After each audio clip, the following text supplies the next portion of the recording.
ದೇಶಾದ್ಯಂತ ನಿನ್ನೆ ಶಿವರಾತ್ರಿ ಹಬ್ಬದ ಸಡಗರ ಸಂಭ್ರಮ ಮನೆ ಮಾಡಿತ್ತು.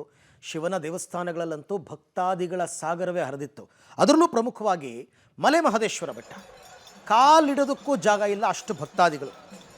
ಈ ಮಾದಪ್ಪನ ಸನ್ನಿಧಿಯಲ್ಲಿ ಸಹಸ್ರಾರು ಮಂದಿ ಜಾಗರಣೆಯನ್ನು ಮಾಡಿದ್ದಾರೆ.